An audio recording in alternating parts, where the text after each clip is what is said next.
Corona की दूसरी लहर कमजोर भले ही पड़ गई हो, लेकिन तीसरी लहर का खतरा अभी भी बरकरार है।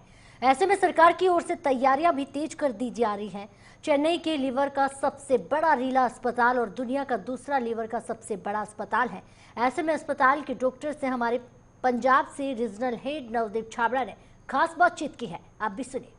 देश के अंदर कोरोना की दूसरी लहर अभी पूरी तरह से खत्म नहीं हुई है कि डेल्टा प्लस वेरिएंट और तीसरी लहर का खतरा जो है वो लगातार देश पर मंडरा रहा है। तो ऐसे में सवाल ये भी उठता है कि जो तीसरी लहर कोरोना की अगर देश के अंदर आएगी तो बच्चों के लिए ये कितनी खतरनाक होगी। बच्चों से जुड़ी बाकी बीमारियों का भी जिक्र करेंगे, क्योंकि बहुत सारे ऐसी बीमारियां जो आज जो नवजात शिशु हैं वो भी उसकी जकड़ में आ रहे हैं। हमारे साथ रेला हॉस्पिटल जो चेन्नई का सबसे बड़ा और वर्ल्ड का दूसरा सबसे बड़ा लीवर का हॉस्पिटल है, उनके डॉक्टर जो हैं वो चंडीगढ़ के अंदर मौजूद हैं। डॉक्टर जगदीश मेनन, उनसे बातचीत करेंगे बच्चों की बीमारियों को लेकर। डॉक्टर साहब, सबसे पहले JK 24/7 न्यूज़ पे आपका स्वागत है। Thank you. डॉक्टर साहब, पहला सवाल यही, क्योंकि दूसरी लहर अभी कोरोना की खत्म नहीं हुई है और तीसरी लहर का खतरा जो है वो देश के अंदर मंडरा रहा है। खासतौर पर डेल्टा प्लस वेरिएंट के केस कई जगह मिले हैं और तीसरी लहर को कहा जा रहा है कि बच्चों के लिए खतरनाक हो सकती है। आपने बहुत रिसर्च किया है, क्या आप मानते हैं कि तीसरी लहर कब तक देश के अंदर आ सकती है और बच्चों के लिए ये कैसे खतरनाक होगी और बच्चों की सेफ्टी के लिए क्या कुछ करना होगा, विस्तार से बताइएगा। जैसे हम जानते हैं कि कोरोना वायरस ने काफ़ी लोकल पॉपुलेशन और जनरल पॉपुलेशन वर्ल्ड वाइड काफ़ी इफेक्ट हुआ है। फर्स्ट वेव जो था वो इनिशियली जो एज पॉपुलेशन है उनको ज़्यादा इफेक्ट किया था। दूसरा वेव जो है वो यंगस्टर्स को इफेक्ट किया था और ये हाइपोथेसिस, ये यूजुअली स्टडीज़ के हिसाब से और सम प्रोजेक्शंस के हिसाब से ये बोल रहे हैं कि तीसरा वेव बच्चों में इफेक्ट कर सकते हैं। उसका एक्सप्लेनेशन एक और ये दे रहे हैं कि वैक्सीनेशन जो है, वैक्सीनेशन प्रिडोमिनेटली अडल्ट को किया है अभी तक, और बच्चों में अभी तक वैक्सीनेशन जो गवर्नमेंट के रेगुलेशन है उसमें हो रहे हैं। तो ये भी एक और रीज़न बता रहे हैं, क्योंकि जो वल्नरेबल पॉपुलेशन है लॉजिकली उसके हिसाब से ही बड़ों को ज़्यादा वैक्सीनेट किया है।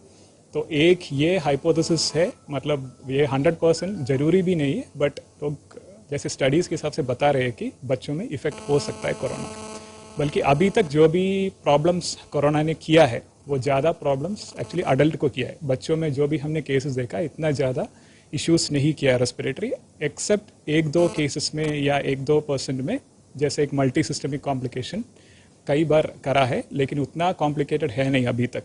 बट ये पॉसिबल है कि थर्ड वेव में बच्चों में इफ़ेक्ट हो सकता है कोरोना की। चीज़ ये हो गया। दूसरा चीज़ ये है कि कब आएंगे, ये भी एक्चुअली स्टैटिस्टिकल स्टडीज़ है, कई सेंटर्स से रिसर्चर्स आ रहे हैं। कई स्टडीज़ में बता रहे हैं कि 1-2 महीने के अंदर दूसरा वेव आएंगे, कई स्टडीज़ बता रहे हैं कि इतना ज़्यादा नहीं आएंगे करके भी स्टडीज़ है। कई बार स्टडीज़ में यह भी बताया है कि शायद 6 मंथ्स के बाद आएंगे। बट जब भी आएंगे, अगर आएंगे या नहीं ये भी एक दूसरा क्वेश्चन है।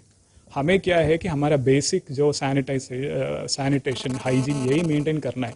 जैसे सोशल डिस्टेंसिंग, मास्किंग, वही बेसिक चीज़ें जो है, सोशल डिस्टेंसिंग, मास्क पहनना, हैंड सैनिटाइजिंग, ये सारा है जो चीज़ है जो हम इससे कोरोना आने से रोक सकते हैं एक मरीज को। और सबसे इम्पोर्टेंट है वैक्सीनेशन। और ये भी स्टडीज़ में देखा गया कि जो हमारा इंडिया में जो वैक्सीन अवेलेबल है, 2 वैक्सीन जो अवेलेबल है इंडियन वैक्सीन, वो डेल्टा वेरिएंट को भी काफ़ी इफेक्टिव है। तो लोगों को काफ़ी एंथुसियास्टिकली वैक्सीनेट करवाना चाहिए। हमें टारगेट ये है कि मैक्सिमम अगर लोगों को वैक्सीनेट करा लिया तो एक हर्ड इम्यूनिटी करके एक चीज़ है।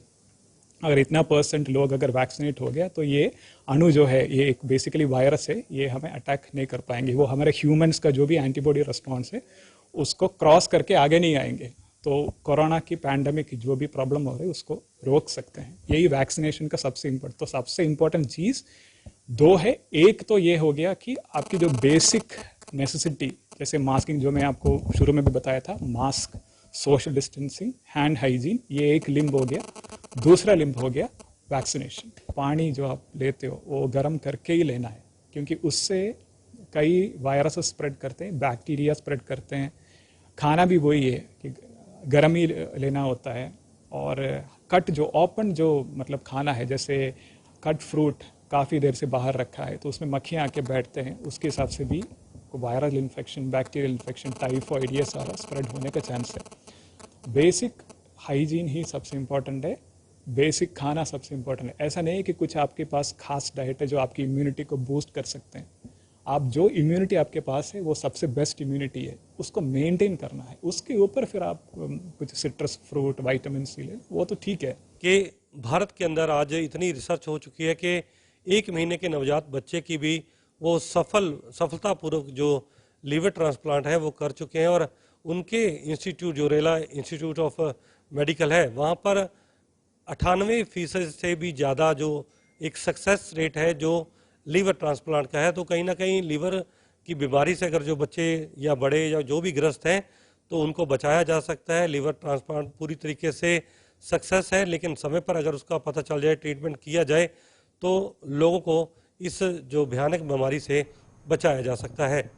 कैमरामैन निशान सिंह के साथ मैं नवदीप छाबड़ा, JK 24/7 न्यूज़,